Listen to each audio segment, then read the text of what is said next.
प्रिय छात्रों, इस वीडियो में हम प्रश्नावली 8.1 का प्रश्न क्रमांक 11 हल करेंगे।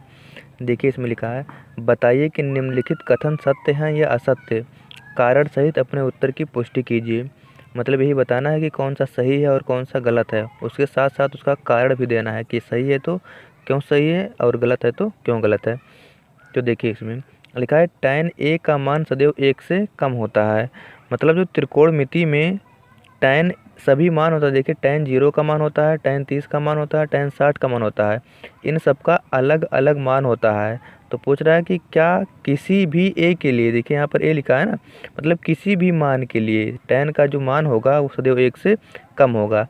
तो हम पहले यहाँ देखते हैं कि tan का मान कितना कितना होता है। देखिए ध्यान से इसको, tan 0 का मान 0 होता है और tan 30 का मान 1/√3 होता है और tan 45 का मान 1 होता है। tan 60 का मान √3 होता है और tan 90 का मान अनंत होता है। तो देखिए इसमें क्या ये जो सभी मान दिए गए हैं ये 1 से छोटे हैं। ये तो 1 से छोटा है 0, ये भी 1 से छोटा ही है। जब 1 में भाग करेंगे √3 का मान होता है 1/1.732 होता है। तो इसमें जब भाग करेंगे, 1 में अगर किसी से भी भाग करेंगे तो 1 से छोटा ही आएगा। अच्छा, तो ये भी छोटा है। और ये देखिए ये वाला 1 है, ये तो 1 है और कह रहा 1 से कम होता है, मतलब 1 के तो बराबर होता ही है, यहाँ मिल गया। लेकिन उसके बाद और देखिए ये 1 का मान जो होता है 1.732 है। तो 1.732 ये 1 से बड़ा है। देखिए 732 है ना, बाद में 1 से बड़ा है। यानी कि जो tan a का मान होता है वो सदैव 1 से कम नहीं होता है। यानी कि पहला जो है ये असत्य है। तो यहाँ पर पहले पर हम असत्य लिख देते हैं, असत्य। उसके बाद में दूसरा देखिए, दूसरा क्या लिखा है। दूसरा लिखा है कि tan a के किसी मान के लिए sec a बराबर 12/5 होता है। देखिए इसका क्या मतलब है, sec a बराबर 12/5। देखिए इसमें ये जो है sec का कौन फार्मूला है, sec का है cos का उल्टा ये है। sec बराबर होता है कर्ण बटे आधार। sec a बराबर होता है कर्ण बटे आधार। और इसमें लिखा है जो मान दिया है वो कर्ण का मान कितना दिया है, sec a ये 12 दिया है और ये जो आधार है ये 5 है। तो देखिए इसका क्या मतलब है। मतलब ये कह रहा है प्रश्न कि जो ये ऊपर वाला है ये नीचे वाले से बड़ा हो सकता है। मतलब यही तो कर्ण है, क्या कर्ण लंब से बड़ा हो सकता है।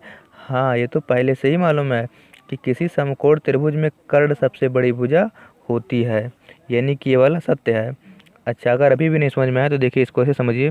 अगर ये ऐसे लिखा होता sec a बराबर कर्ण बटे a तो होता है।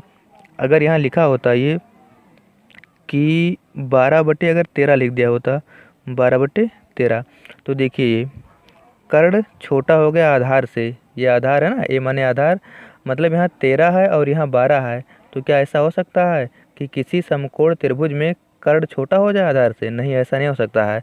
तो अगर इस तरीके से लिखा होता तो ये असत्य है, जबकि ये वाला कर्ण सबसे बड़ी भुजा होती है और ये दिया गया है तो ये सत्य है। तो इसका ये कारण हो गया, दूसरा हो गया। दूसरे में क्या लिखना है, सत्य लिखना है।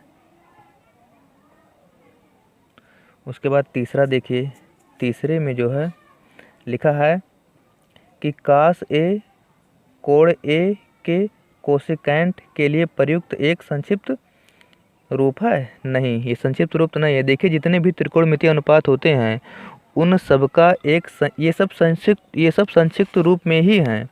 देखिए इसमें दिखा देते हैं, ये वाला वीडियो पहले बनाए थे। देखिए ये साइन संक्षिप्त रूप, साइन का होता है SINE फुल फॉर्म होता है इसका, ये संक्षिप्त रूप में SINE। और इसका कोसाइन होता है COSINE। इसका टेंजेंट होता है TANGENT। और इसका जो दिया गया है वही वाला, नहीं ये कोसेक का दिया है, कोसेकेंट ना, इसका टेंजेंट होता है, इसका कोटेंट होता है COTANT कोटेंट। और इसका होता है SECANT सेकेंट होता है SECANT। और इसका कोसेकेंट, ये वाला जो दिया है ये कोसेक का है COSECANT। यानी कि ये कोसेक का फुल फॉर्म है। तो इससे क्या पता चलता है कि ये कास का संक्षिप्त रूप नहीं है। मतलब यहाँ अगर COSINE लिखा होता तब तो सही है, तो यहाँ COSINE नहीं लिखा है, COSECANT लिखा है, मतलब ये कोशेक का शॉर्ट फॉर्म है और इसमें कास का कह रहा है, तो ये क्या है, असत्य है। तीसरा वाला भी असत्य है। उसके बाद में चौथा वाला देखिए, चौथे में लिखा है काट और ए का गुणनफल है। देखिए इसको, ये भी असत्य है क्योंकि काट और ए का गुणनफल नहीं है। देखिए अगर आप लोग देखे होंगे कहीं कहीं ऐसे लिखा हो कि tan 30 अंश बटा कॉट है ये कॉट 60 अंश, तो ये वाला इससे नहीं कटता है कि कट जाता है, कभी नहीं कटता है कि 30 से कम 30 दूनी 60 काट दो, ऐसा नहीं कटता है। इसका ना कटने का मतलब यही होता है कि इसका गुणा नहीं है, लेकिन अगर ये गुणा में होता तो कट जाए। जैसे देखिए लिखा होता है कहीं a गुणे 20 और b गुणे 40 लिखा होता है, तो ये काट देते हो ना, 0 से 0 2 दूनी 4 ऐसे काट देते हैं। तो यहाँ पर ये गुणा होता है इसलिए काट देते हैं, और यहाँ पर ये गुणा नहीं है, ये इसका कोण है, कोण बताने के लिए आता है कितने अंश का कोण बन रहा है, तो ये गुणा नहीं है।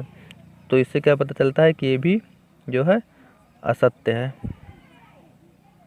असत्य। उसके बाद में पाँचवा एक और बचा है, इसमें लिखा है किसी भी कोण के लिए साइन थीटा, किसी भी कोण थीटा के लिए साइन का मान 4/3 हो सकता है। तो साइन का कितना होता है, लंब बटा, साइन का होता है लंब बटा कर्ण।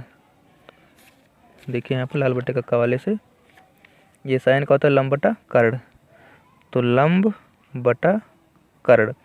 तो क्या लंब जो है वो कर्ण से छोटा हो सकता है। देखिए कर्ण 3 है, यानी कि यहाँ देखिए चित्र में कर्ण जो है वो 3 कर दिया गया है और लंब 4 कर दिया गया है। क्या ऐसा हो सकता है किसी समकोण त्रिभुज में कि लंब छोटा हो जाए कर्ण से, कर्ण छोटा हो जाए लंब से? कर्ण हमेशा बड़ा होता है, तो इसमें छोटा कह रहा है। देखिए इसमें कह रहा है कि जो है लंब 4 हो, यानी कि यहाँ पर 4 हो और कर्ण कितना हो जाए, 3 हो जाए। ऐसा कभी नहीं हो सकता है कि कर्ण छोटा हो जाए लंब से। कर्ण सबसे बड़ी भुजा होती है किसी भी समकोण त्रिभुज में, यानी कि ये क्या है, असत्य है। तो ये असत्य है। तो इस प्रकार से ये पूरा ख़त्म हो गया है। और अगर वीडियो अच्छा लगा हो तो चैनल को सब्सक्राइब कर लीजिए, इसी तरीके से नए नए वीडियो आएंगे और आप सब उन सब का अध्ययन करते रहेंगे। तो ठीक है, हम अगली वीडियो में अगले मतलब कि 8.2 का अध्ययन करेंगे।